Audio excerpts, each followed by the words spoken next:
Zdravo svima, dobrodošli u moj praznični YouTube video.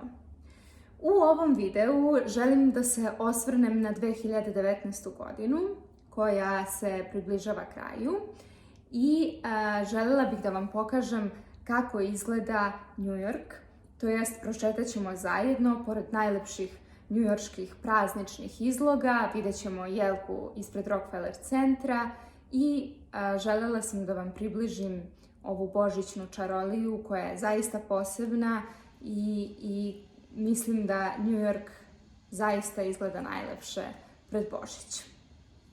Pre svega htjela bih da kažem da je 2019. godina bila veoma bitna za mene i nikada se nije dogodilo da mi je godina ovako jasno bila podeljena na dva dela.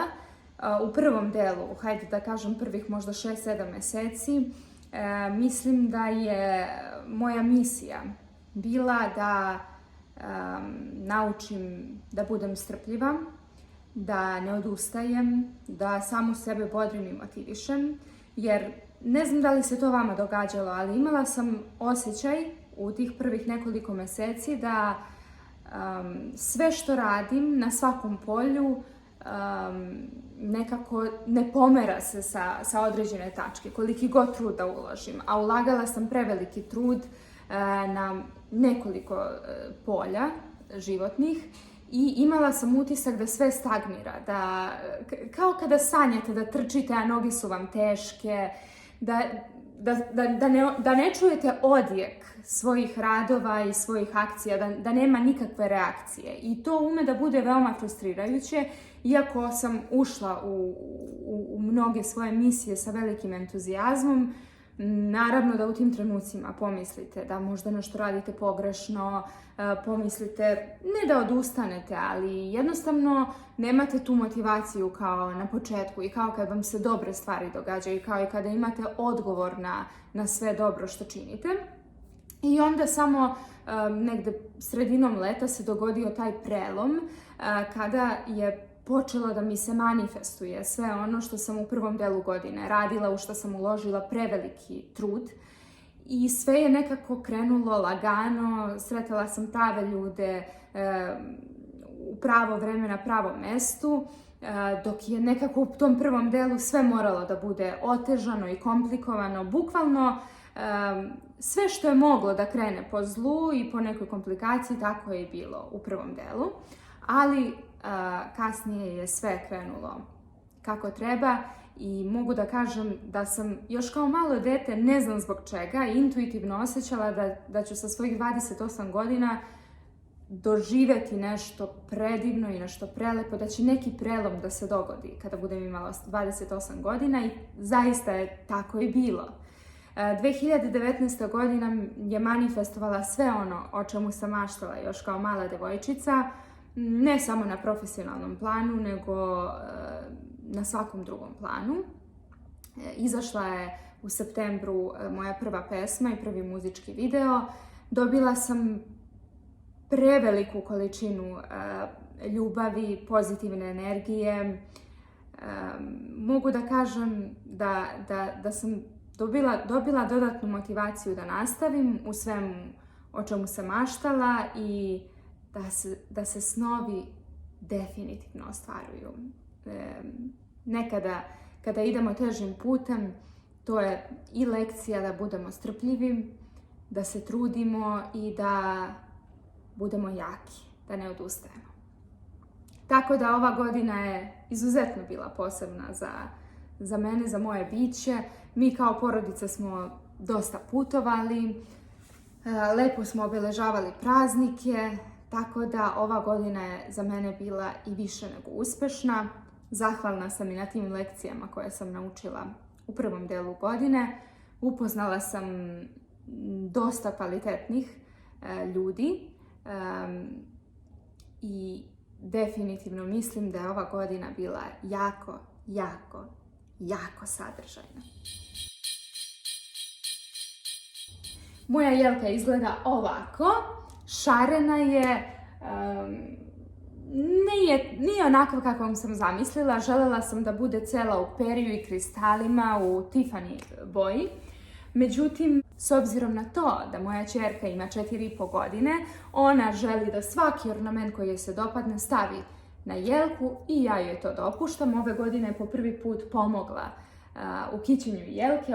Uglavnom je pre toga skidala svaki ukras koji je mogla da dohvati, a ove godine ih je kačila, i lampice i ukrase, s tim što sve što joj se dopadne ona stavi na drvo, čak i crteže koji joj se svidi ona preobrazi u ornamente kao ovo. Kaže, ovo je cvet ornament.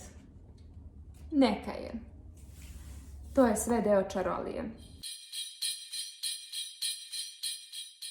Ono što je tradicija u mom domu, to je da za svaki Božić okupimo najbliže prijatelje, porodicu koja može da dođe iz Srbije, iz Italije, i nakon božićne večere imamo tu čuvenu razmenu poklona, tako da sam ovih dana dosta vremena provela pakujući poklone.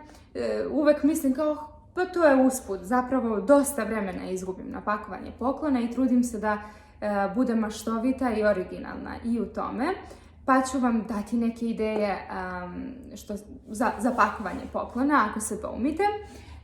Ove godine sam koristila za devojke roze papir i nalepnice koje uvek koristim, na kojima pišem ime za koga je poklon, i peruškice. Perje koje obožavam, inače izrađujem nakit od perja, tako da mi je odlično poslužilo i za pakovanje poklona. I prošle godine se isto dešavalo da kogod je primio poklon kaže, meni je žao da otvorim koliko je lepo. Zatim pakovala sam poklone i u ove praznične papire koji su uvek nepogrešivi i predivni, i pokazat ću vam kako izgledaju ovi upakovani pokloni. Ovako izgledaju pokloni. Nisam ih još uvek lepo složila, ali čisto da vidite kako ih pakujem. Volim ove u vintage papiru sa nalepnicama. One su uglavnom za decu, a ove roze su za devojke. To je ta magija koju pamtimo još kao deca. Tih nekoliko sekundi kada se kreira drama, mislim da doprinosi čitavoj prazničnoj euforiji. Sada ću vam pokazati kroz jednu šetnju kako izgleda New York pred Božić.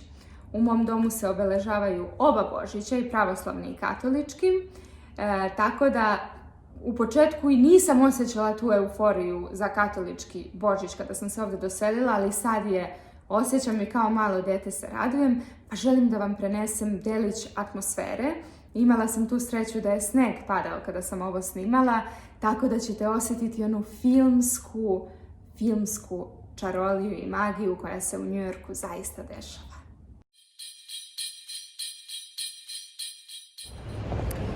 Želim da vam pokažem jedan izlog koji je najlepši izlog na Manhattanu i ukrašen je u duhu Božića. Mnogo je hladno, malo sam prehlađena, ali nadam se da ću uspjeti da snimim ovaj video kako sam zamislila.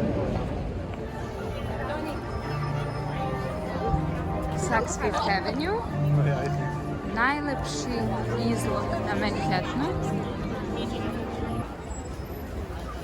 I sve je u znaku Frozen. Nice. Čuvena jelka Rockefeller.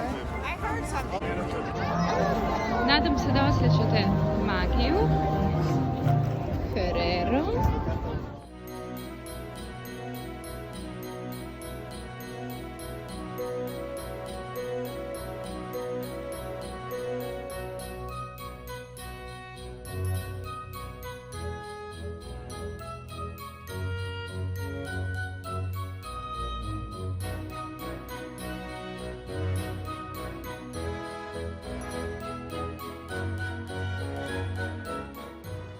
Nažalost nismo mogli detaljno da pogledamo izlog, jer moja ćerka nije u raspoloženju da prolazi pored svih izloga i da razgleda. Ali nadam se da ste osjetili magiju, makar na trenutak.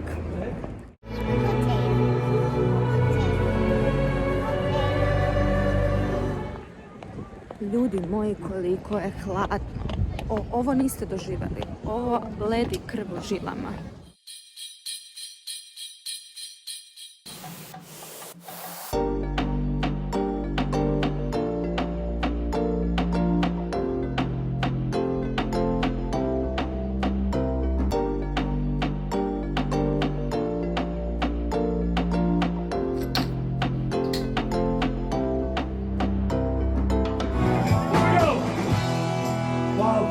I think this should really.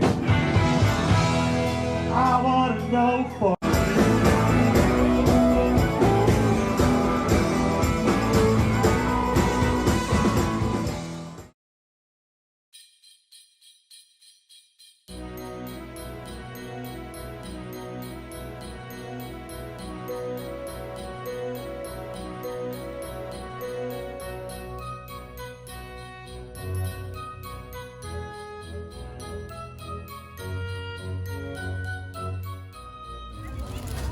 So the crispy one. Good job.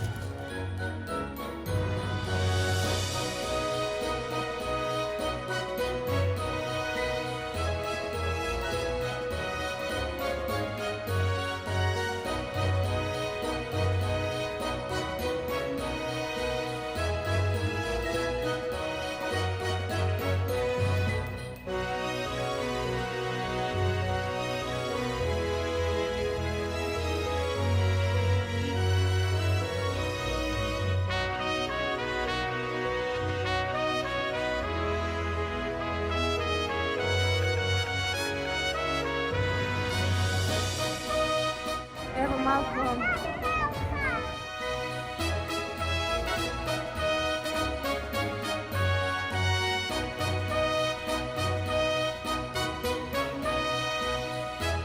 Nadam se da ste uživali i u sljedećem videu ću vam pokazati svoje božićne kolačiće i kako serviram svoju božićnu trpezu. Ljubim vas i volim. Želim da divno provedete praznike i da u narednoj godini zajedno osvojimo sve svoje snove.